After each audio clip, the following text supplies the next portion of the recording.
Well, Jeannie, as you said, the EU launching these legal proceedings today, giving the UK 1 month to respond to this very first step, I ought to underline, of what they call infringement procedure. Now, depending on what the UK comes back with within a month, this could ultimately end up with full legal action and the UK potentially facing fines or suspension of some parts of the withdrawal agreement. Now, this infringement procedure is actually something that applies to EU member states. Of course, the UK is not still a member of the EU. It left on January 31st, but we're still in the transition period. So the UK is still subject to EU laws. This was part of the agreement between the EU and the UK.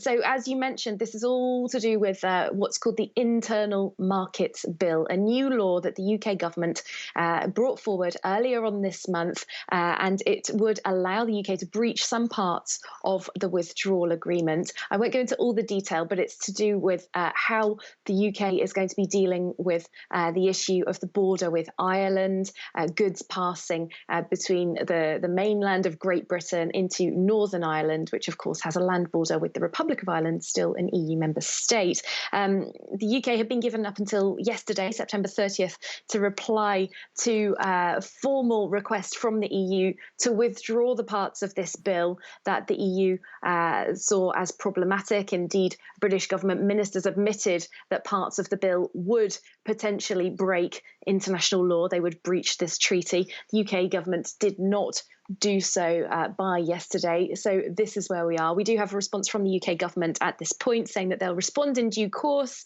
But in terms of the Internal Markets Bill, doubling down on what they've said up to now, that this is a legal safety net for the UK to protect the integrity of its own internal market. So a very direct clash there between the UK's intended law and the withdrawal agreement that Boris Johnson negotiated and signed up to.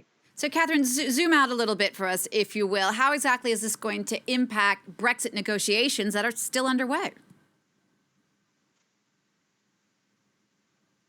They certainly are, Jeannie. In fact, this week it's the final round, well, what's meant to be the final round, at least, of those Brexit negotiations. They're supposed to be wrapping up on Friday of this week. And of course, this raises the tensions. And I ought to say that really relations between the EU and the UK government have been worsening fairly dramatically over the last couple of weeks in the wake of this announcement about the Internal Markets Bill. There was genuine shock around the European Union that the UK government would be prepared to break international law. So the semi-official deadline for the Brexit deal to be agreed is the middle of this month. There's another EU summit coming up on the 15th and 16th of October, and all sides have said that that's really when they want this to be sewn up.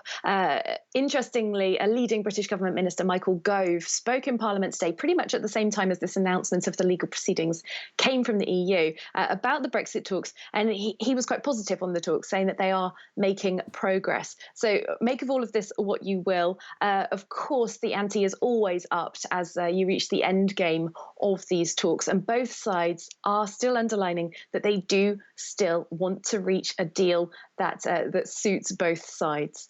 Catherine, thanks for that. That's our Europe editor, Catherine Nicholson.